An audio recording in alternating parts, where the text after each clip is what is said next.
Good morning, everyone. Myself, Dr. Ediada, Assistant Professor and Head of the Department of Microbiology, late Pushpadev Patil Art and Science College, Risod. Good morning, everyone.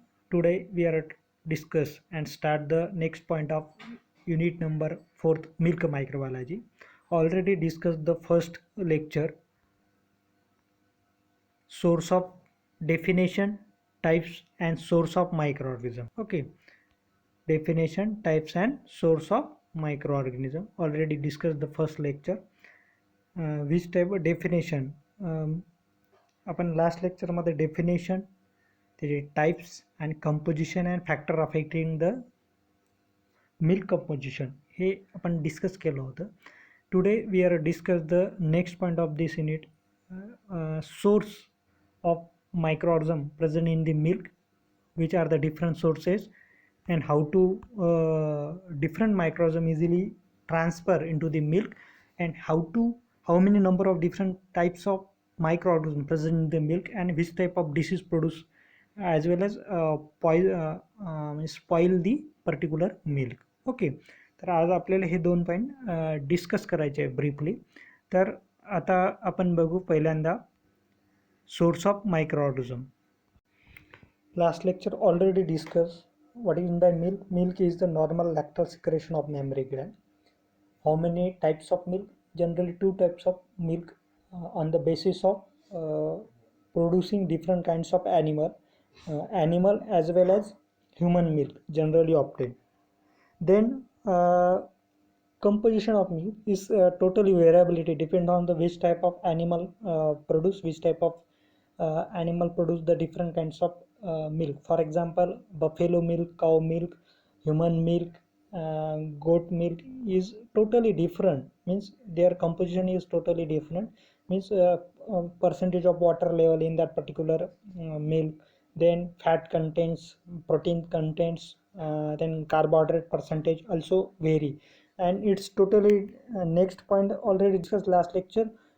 Factors affecting the milk composition. There are number of different factors affect the milk composition. For example, such as the age of the particular animal, then which type of species mainly present, then which type of season, which type of country, then which type of food provided in that particular animal, then any type of infection mainly found in mammary gland in that particular animal. They all different factors is responsible for the variation obtained in animal milk. Okay, next point is one of the most important point as far as study concern of the milk microbiology is nothing but the source of microorganism in raw milk. Okay, तर आता या लेक्चरमध्ये आपल्याला महत्त्वाचा point आज बघायचा source of मायक्रोऑर्गनिझम. कोणकोणते असे सोर्सेस आहे, कोणकोणते असे मार्ग आहेत, कोणकोणते असे वे आहे, कोणकोणत्या मार्गाने पॅथोजेनिक मायक्रोऑर्गनिझम इझिली रॉ मिल्कमध्ये. ओके, मीन्स आफ्टर दी म्हणजे मिल्क कन्झप्शन करण्याच्या अगोदर विदाऊट पाश्चराइज रॉ मिल्क ॲनिमलपासून जेव्हा ऑब्टेन करतो तेव्हा कोणकोणते असे सोर्सेस आहे की इझिली तो मायक्रो ऑर्गनिझम आपल्याला त्या पर्टिक्युलर मिल्कमध्ये इझिली स्प्रेड होते. ओके, तर आता त्याचे एक स्लाईड दिलेली आहे, त्या स्लाईडवर अतिशय सुंदर असं दिलेलं आहे. Milk from healthy animal is usually sterile. Okay, no doubt, but contamination may occur from cow. Okay, mastitis systemic disease. Okay, means आता तुम्ही जर बघितलं की animal itself simply as a source of microorganism is nothing but the animal itself. आता जो animal आहे ज्याच्यापासून आपण मिल्क ऑब्टेन करून राहिलेलं आहे तो ॲनिमल कोणत्या एरियामध्ये राहतो, त्याचं इन्व्हायरमेंटल कंडिशन कशा आहे, म्हणजे फॉर एक्झाम्पल आपण त्याला कुठे ठेवलेलं आहे, किती स्वच्छता त्याच्या आजूबाजूला आहे, त्याचे जे मेमरी ग्लँड्स आहे ते स्वच्छ आहेत का नाही, जिथून आपण मिल्क कन्झप्शन करून राहिलो. नो डाऊट मेकॅनिकली असेल किंवा इन्स्ट्रुमेंटसुद्धा जनरली युटिलाइज करतात for the obtaining different kinds of milk. Okay, परंतु त्याचं इन्व्हायरमेंटल कंडिशन कशा आहे, त्याची स्किन व्यवस्थित धुतलेली आहे का नाही, तो ॲनिमल स्वच्छ आहे का नाही, त्याचा एरिया कसा आहे याच्यावर सुद्धा डिपेंड आहे. त्याच्यानंतर skin microflora. Okay, means skin microflora on that particular animal which type of present. Okay, means active or deactive also responsible for the source of microorganism in that particular milk. Then environmental contamination, for example air, soil, dust. Okay, means for example जिथे milk ऑप्टेनेट करतो त्या एरियामध्ये आजूबाजूला धूळ आहे का, त्याच्यानंतर soil dust आहे का, त्याच्यानंतर सॉईल जास्त आहे का, एअर तिथं स्वच्छ आहे का, याच्यावर सुद्धा डिपेंड्स आहेत त्या मिल्कच्या क्वालिटी मध्ये. म्हणजे फॉर एक्झाम्पल सच ॲज जे आपण जो पर्सन आपण मिल्क ऑप्टेन करण्यासाठी आहे, मग तो पर्सन जर पॅथोजेनिक असेल, फॉर एक्झाम्पल त्या पर्सनलाच दूध काढणाऱ्या माणसाला जर एखादा ट्युबरकुलोसिस असेल तर अल्टिमेटली त्या मिल्कमध्ये सुद्धा तुम्हाला काय ऑप्टेनर होणार आहे, ट्युबरकुलोसिसचे. म्हणजे इनहालेशन, स्नीझिंग, कफिंग किंवा इनहालेशन किंवा टॉक करताना सुद्धा इझिली तो स्प्रेड करू शकतो त्या पर्टिक्युलर मिल्कमध्ये मायकोबॅक्टर ट्युबरकुलोसिस. मग ते ॲनिमल इटसेल्फ, त्याचा स्किन चांगला आहे का नाही, तो कोणत्या एरियामध्ये राहतो, त्याच्यानंतर तिचे सॉईल जास्त आहे का, तिथे आजूबाजूला डस्ट आहे का, जो इक्विपमेंट, ओके, म्हणजे जे कॅन्स किंवा जे काही आपण इन्स्ट्रुमेंट जनरली ऑप्टेन करण्यासाठी. तर काऊमध्ये कोणकोणते डिसीज असू शकतात, काही सिस्टमॅटिक डिसीज काही असू शकतात, फॉर एक्झाम्पल बोविन ट्युबरकुलोसिस. त्याच्यानंतर स्किन मायक्रोफ्लोरा कसा आहे त्या पर्टिक्युलर ॲनिमलचा, याच्यावर सुद्धा मायक्रोऑर्गनिझम इझिली स्प्रेड होऊ शकतो. त्याच्यानंतर इन्व्हायरमेंटल कंटॅमिनेशन म्हणजे एअर थ्रू. ओके, मीन्स आता मिल्क आपण काढलेलं आहे आणि त्याच्यावर विदाऊट एखादा आपण मीन्स तसंच ओपन आहे ते इन्व्हायरमेंटमध्ये आणि एअर गेली किंवा डस्ट गेली किंवा सॉईल गेली त्याच्यामध्ये, किंवा फॉर एक्झाम्पल डंक त्याच्यामध्ये पडलं. ओके, तर इझिली त्याच्यामध्ये number of different kinds of pathogenic microorganism जे आहेत ते इझिली स्प्रेड होतं आहे. जनरली तुम्ही हे प्रॅक्टिकल वर्कमध्ये जिथे मिल्क ऑप्टेन करतात तिथे जाऊन बघू शकता तुम्ही. आणि without pasteurise, without sterilise, without filtration जर आपण ते कंजप्शन करू असेल तर ultimately thousands of different kinds of pathogenic microorganisms easily enter into our body and produce the different kinds of disease. For example, simply best example is nothing but the milk borne disease is nothing but the TB, Mycobacterium tuberculosis, easily spread in means easily obtained in raw milk. Okay, why? Because such type of sources, such type of way, such type of या वेगवेगळ्या मार्गाने easily pathogenic मायक्रोऑर्गनिझम, म्हणजे तो animal स्वच्छ धुतलेला आहे का नाही, त्याचे मेमरी ग्लँड स्वच्छ धुतलेले आहे का नाही, आपण जे इन्स्ट्रुमेंट जे काही भांडं वगैरे दूध काढण्यासाठी घेतो आहोत ते व्यवस्थित धुतलेलं आहे का नाही, ती बकेट असेल, ते पॉट असेल, तो कॅन्स असतील. ओके, आता सध्या जनरली प्लास्टिकच्या कॅन्स आलेले आहेत मिल्क ऑप्टेन करण्यासाठी. पण how many number of different means surfactant or different types of solution general utilization for the washing that particular cans or washing that particular plastic cans. Okay, means ते स्वच्छ आहे का नाही, area कसा आहे, तिथे डस्ट पार्टिकल आहे का, सॉईल आहे का, मिल्क काढणारा जो पर्सन आहे, ओके, तो ह्युमन पर्सनल, तो मिल्कर्स किंवा मिल्क हँडलर्स. ओके, जे काही मिल्क किंवा मिल्कर्स म्हणजे मिल्क ऑप्टेन करणारा ॲनिमलपासून त्याचे नेल्समध्ये पर्टिक्युलर डंक आहे का, त्याला एखादा डिसीज आहे का, फॉर एक्झाम्पल त्याला जर कफ असेल, त्याला जर निमोनिया असेल, त्याला जर मायकोबॅक्टेरियम ट्युबरकुलोसिस TB असेल तर अल्टिमेटली इनहालेशन टॉकिंगच्या वेळेस, इनहालेशनच्या वेळेस, कफिंगच्या वेळेस अल्टिमेटली त्या पर्टिक्युलर इन्स्ट्रुमेंटमध्ये तो इझिली मायकोबॅक्टेरियम ट्युबरकुलोसिस स्प्रेड करू शकतो. आणि ह्या छोट्या छोट्या गोष्टीसुद्धा खूप महत्त्वाच्या आहे आणि हेच सोर्स ऑफ मायक्रोऑर्गनिझम आहे. हेच रॉ मिल्कमध्ये वेगवेगळ्या मार्गाने पॅथोजेनिक मायक्रोऑर्गनिझम इझिली स्प्रेड होतात या पर्टिक्युलर रॉ मिल्कमध्ये. त्याच्यानंतर आहे वॉटर. आपण मिल्कमध्ये पहिल्यांदा वॉटर टाकतो, मग ते वॉटर कंटॅमिनेटेड आहे का, विदाऊट क्लोरिनेटेड आहे का. Okay, how many number of water 100% म्हणजे चांगला आहे का, कंटॅमिनेटेड असेल तर अल्टिमेटली इक्वल आहे त्याच्यामध्ये असेल, डिप्थेरिया, विब्रिओ कोलेरा असेल, सॅल्मोनेला टायफी असेल. ओके, तर हे वॉटर बॉर्न डिसीजेस आहेत. वॉटर आपण ॲडिशन केल्यामुळे मिल्कमध्ये इझिली ते त्या पर्टिक्युलर रॉ मिल्कमध्ये येतील आणि अल्टिमेटली जेव्हा ह्युमन कन्झप्शन करणार आहे तो पर्टिक्युलर मिल्क, त्या ह्युमनलासुद्धा हे डिसीजेस इझिली स्प्रेड होतात किंवा हे डिसीजेस होतात.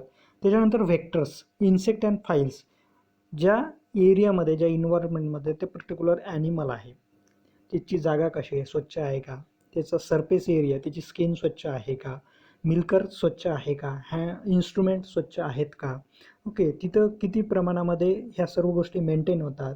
त्याच्यानंतर व्हेक्टर्स, इन्सेक्ट किंवा फाईल्स, ओके, डास वगैरे आहेत का, माशा वगैरे आहेत का, मोठे किडे वगैरे आहेत का तिथे त्या एरियामध्ये, याच्यावर सुद्धा डिपेंड्स आहे. खूप सारे डिसिजेससुद्धा इझिली स्प्रेड होतात या इन्सेक्ट अँड फाईल्समुळे सुद्धा, मीन्स वेक्टर बॉर्न डिसिजेस, ज्याला आपण मोड्स ऑफ ट्रान्समिशनमध्ये पाहिलेलं आहे.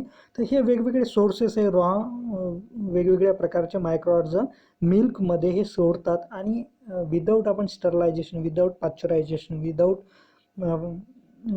फिल्टर आपण ते मिल्क जर कन्झप्शन करत असू तर अल्टिमेटली आपल्याला 100% वेगवेगळे सॅल्मोना टायफी असेल, विब्रिओ कॉलरा असेल, मायकोबॅक्टरम ट्युबरक्युलोसिस असेल, डिप्लोकोकस न्यूमोनिया असेल, अशा वेगवेगळ्या प्रकारचे डिसीजचे मायक्रोऑर्गॅनिझम इझिली, काही फंगल स्पेसीज असतील, काही मोल्ड्स असतील, ते पर्टिक्युलर मिल्क आणि मिल्कच्या प्रोडक्टला खराब करतील किंवा पॉयझनस कंडिशन डेव्हलप करतील आणि आपण पॉयझन ॲज अ पॉयझनससुद्धा आपल्या स्टमकमध्ये डेव्हलप करण्याची ॲबिलिटी त्या पर्टिक्युलर मोल्डची असते. ओके, तर मग it's totally depend on they all are the different sources of microorganism easily transfer into the raw milk. But our sensation, our microbiology, as a microbiologist, as a आपण जर microbiologist बघितलं तर हे basic आहे, ही basic things आहे. मग जेव्हा आपण कंट्रोल कसं करणार या सर्व गोष्टीवर, तुम्हाला माहिती आहे की जेव्हा मिल्कर किंवा हा मिल्कर हँडलर आपल्याकडे येणार आहे, त्याचं इन्स्ट्रुमेंट कसं आहे, त्याची कॅन स्वच्छ आहे का नाही, तो पर्सन स्वच्छ आहे का नाही, त्याचे नेल्स वाढलेले आहेत का, नसतील तर तुम्ही त्याला सांगायचं आहे. आणि रॉ मिल्क आल्यानंतर सर्वात पहिल्यांदा तुम्ही घरामध्ये त्याचं फिल्ट्रेशन करायचं आहे. फिल्टर केल्यानंतर त्याचं पाश्चरायझेशन करायचं आहे. पाश्चरायझेशन केल्यानंतरच तुम्ही घरच्या पर्पजसाठी ते युटिलाइज करायला पाहिजे. अदरवाईज रॉ जर मिल्क तुम्ही युटिलाइज केलं तर 101% number of different kinds of microorganism easily transfer in your host body. Okay, आता कोणकोणते मायक्रोऑर्गॅनिझम प्रेझेंट आहेत. ओके, आता yeast and moulds, important spoilage of microorganism in milk, which type of microorganism present in raw milk. Then yeast कोणकोणत्या प्रकारचे, candida असेल, ट्रिप्टोकोकस असेल, रोडोटोरुला असेल. Okay, ह्या यीस्टचे प्रकार आहे. काही मोल्ड्स मायक्रोऑर्गॅनिझम आहेत, for example alternaria, aspergillus, then mucor, penicillin, rhizopus, the all different kinds of molds also mainly present in raw milk. Okay, importance of bacteria, which kind of bacteria mainly present in raw milk. Then you can easily see here Flavobacterium, Moraxella, Proteus vulgaris, then Clostridium, then Bacillus some species, okay, Corynebacterium, Lactobacillus, Micrococcus also easily present in raw milk. Okay, आता काही बॅक्टेरियोफॅज असतात, काही रिकेट्सी असतात, काही बॅक्टेरियासुद्धा याच्यामध्ये presents असतात raw मिल्कमध्ये.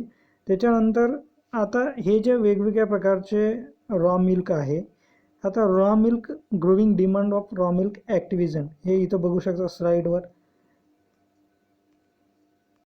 इथं तुम्ही व्यवस्थित या स्लाईडवर बघू शकता milk born diseases out of food category. Okay, हे 1973ची PPT आहे, परंतु how many number of different kinds of easily spread the milk born diseases. Okay, हे बघू शकता तुम्ही. साल्मोनेला किती प्रमाणामध्ये, हे US आहे, तरी पण तुम्ही बघू शकता की चांगल्या एवढ्या फॉरेन कंट्रीमध्ये सुद्धा तिचं सॅनिटायझेशन कंडिशन, मिल्क हँडलर हे सुद्धा चांगल्या प्रमाणे असतात, परंतु तिथे सुद्धा इकोला असेल, साल्मोनेला असेल, ब्रुसेला असेल, तर हे किती easily different kinds of pathogenic microorganism easily spread करू शकतात हे डिसीजेस.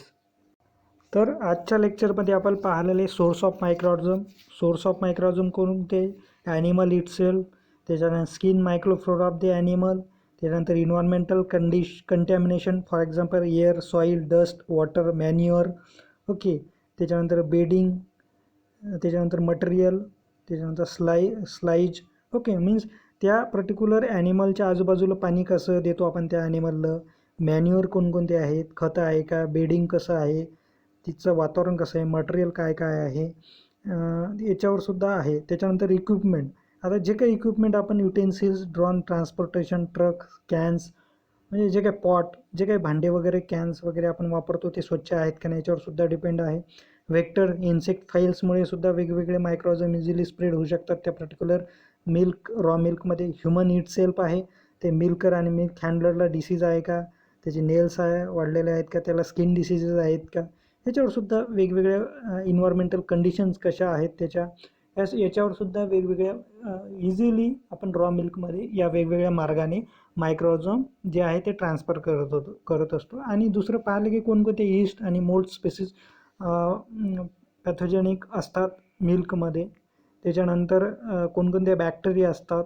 त्याच्यानंतर कोणकोणते आपण कोणकोणते बॅक्टेरियासुद्धा प्रेझेंट असतात, यील्ड्स अँड मोल्ड्स असतात, हे आपण पाहिलेलं आहे. तर इथे आपण थांबून जाणार आहे. Thank you everyone.